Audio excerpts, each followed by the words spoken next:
All right, everyone. Here is a story. Here's a story. And, I saw the story on a video about the Rebbe video. And this woman is telling the story. I can't remember her name.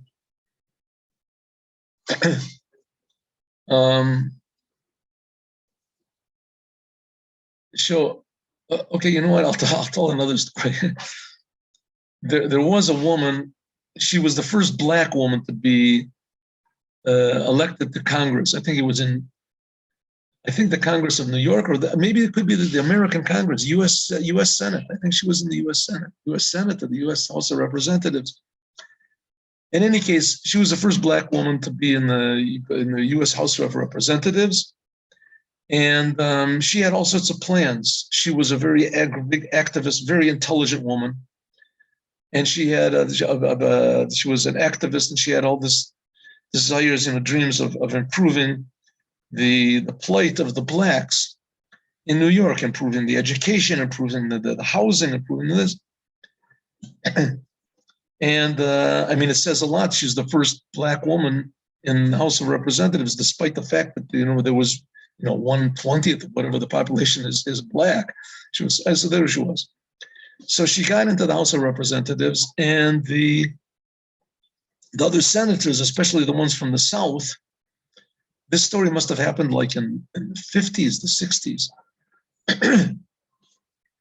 So they arranged it that she would be put at the head of like the agricultural, Department of Agriculture or something.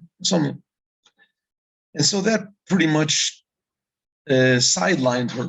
She couldn't do anything for her people. She knew nothing about agriculture. About agriculture, she knew about the sociology and about helping people. But she never. And there was even a satirical article in the New York Times.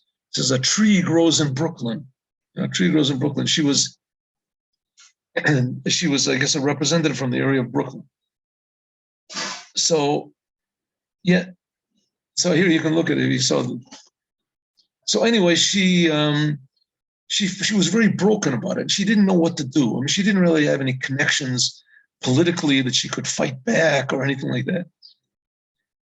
Well, she had been the representative for the Brooklyn area for Chabad, where Chabad was also. That was one of the part of it.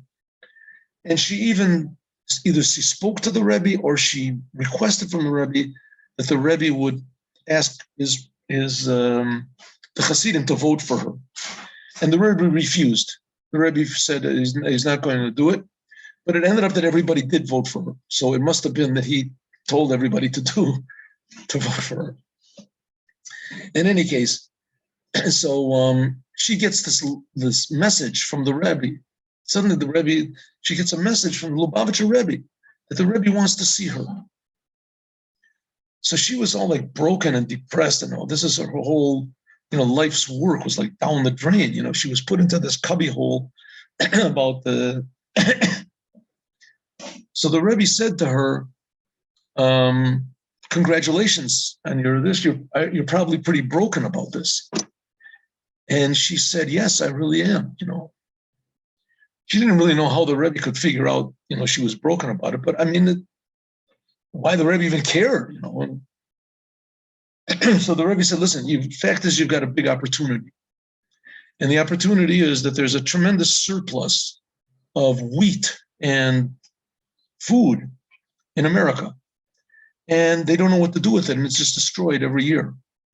Just destroyed. And there's also happens to be a program which is food stamps. And it's not going anywhere. It's just a very small little program. You can, because you're the Department of Agriculture, so you can link this all together. And you can make it that the food stamps will be able to provide people with this excess food that there is, instead of them throwing it away, that it can be given out to people.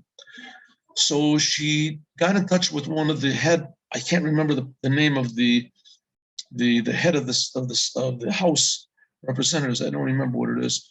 very well-known name. And she worked together with him, and he said, yes, there is. And they developed this tremendous, like they built the program up, 100 times, 200 times more than what it was. And she provided food for like thousands and thousands of families, thousands of families.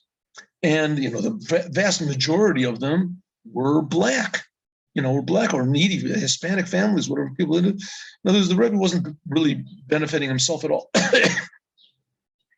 Even though the program, it became bigger and bigger. So we see that the Rebbe had tremendous, first of all, insight into this whole situation. And also he knew how to put the whole thing together in order that it would benefit everybody. And that's basically the idea of the Mashiach, that he'll just take what there is in the world, especially human resources, and the greatest human resources is humanity itself, and bring that out of everyone, So here we have a story that this woman had tremendous potential and tremendous love and care and understanding, and it was being totally unused. And the Rebbe linked the whole thing together, not to say anything about the food that was being unused. I mean, it was being, hundreds, who knows how many, maybe millions of tons of food were just being thrown away just to keep the notion that the market wouldn't be flooded, and that this was all used properly. And I'll tell you one other short story, which is almost the same type of a thing, that the mayor of New York, I think this is Koch, he went in to see the Rebbe.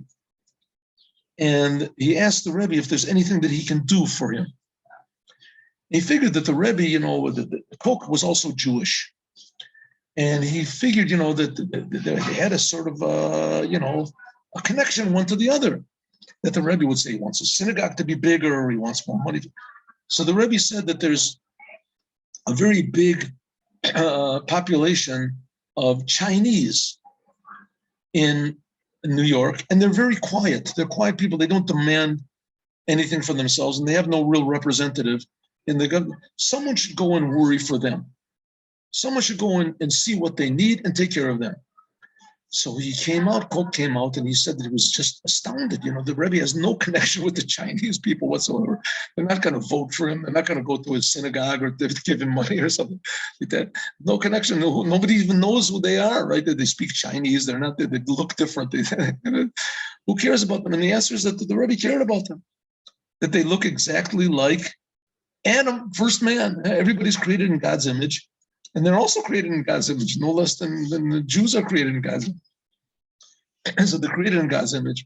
True, after God gave the Torah to the Jews, it became a little bit different. The concept of God's image became a little bit different. But nevertheless, it still remains true that every human being is created in God's image. Everyone is important. And here the Rebbe exhibited that. He had a chance that he could lobby for his own, his Chabad things, whatever they are. And instead, the Rebbe, and Chabad needs a lot of things. It's not that they don't. But God takes care of it. If people come, they donate money, it works out.